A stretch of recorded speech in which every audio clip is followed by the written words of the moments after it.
right now what we have is a pretty robust process where from the point of very first contact, that would be the first person they see at the front door, registration when they announce I'm here at the ED, built into our system, they get a screening question for the risk factors of recent travel, fever, signs and symptoms. And at that point, it's automated in the electronic medical record system so that it's prompted for every encounter. And that continues downstream. We don't rely just on the first one. Secondary triage asks the same questions. It's a little tedious for some patients. They ask, why are we being asked? And the simple answer is, we ask so we don't miss anything. I think it's important to emphasize the risk here is very low, but the stakes are high. So like any sort of high risk but low likelihood event, our risk management is to err on the side of caution until we know. Should a patient present and be put in this unit pending further evaluation, as we've discussed, none of their blood samples would be leaving here and going to other parts of the hospital. The number of workers coming in and out is structured to be, by shift and using the appropriate PPE. So, X-ray machines, if an X-ray machine's in this unit, it stays in the unit for the duration. Ultrasound machines, nothing goes in or out, and in keeping with that design. The reality is the rest of the world doesn't stop and our other patients don't go away. Right. And we have an obligation to treat all our patients to the best of our ability all the time. And for us, that means that this unit is structured to continue to function in its normal capacity with a plan for a rapid turnaround if such a patient were to present. Essentially, we have a preliminary room that in the past is used for other isolation purposes, tuberculosis and so on. The patient would be temporarily there with all the same levels of precautions that we anticipate in this room area, and then in probably, I think we estimate about 45 minutes, we would be able to empty this area out, transition it to the infection prevention and control unit, and place the patient into one of these rooms and continue with the appropriate care. Basically what we've done, we've created two distinct types of kits. One kit for an inpatient setting, which we anticipate would be a higher risk situation. We've also built an outpatient kit. The outpatient kit, the key difference between the outpatient kit and the inpatient kit is the level of respiratory protection.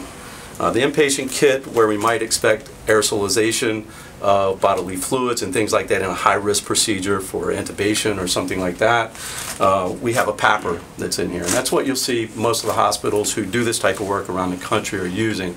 The Emory, also the University of Nebraska, and how they're set up. We designed our system to sort of follow along that model.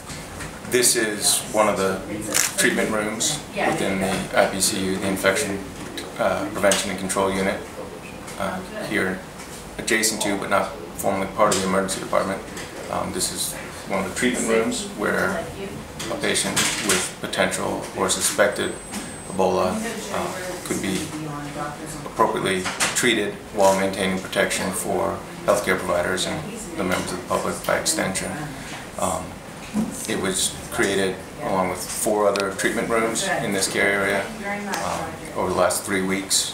It's structured to follow quite closely the outline and pathways that were developed and used successfully at Emory and other institutions that have treated Ebola patients without any cases of transmission to healthcare workers.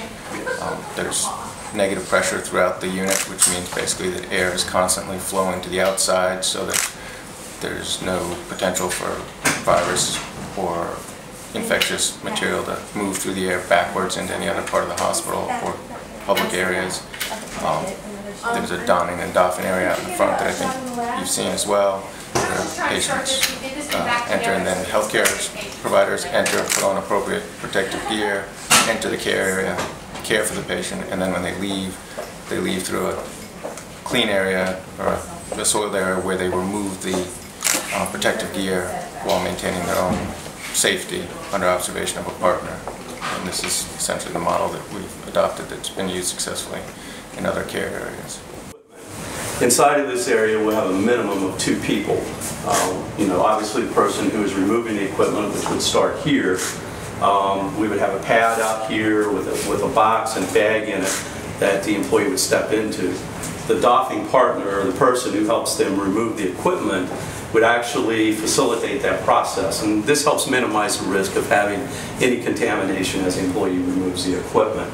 So they would remove the equipment, it would be placed into a waste receptacle. We would wipe that down with a wipe, what we call PDI wipe, which would disinfect the outside of the bag. It would be double contained, and then we have special procedures for removing and moving the waste through the facility. We've spent a lot of time over the last several weeks here putting together a very extensive training program. And this training will at least go 40 hours. And we've brought in different experts and subject matter experts to help us facilitate that training to make sure it's the best possible training that we can give our staff. The main thing for us is we want our people to be absolutely confident when they get that equipment on that they're protecting themselves to the highest levels.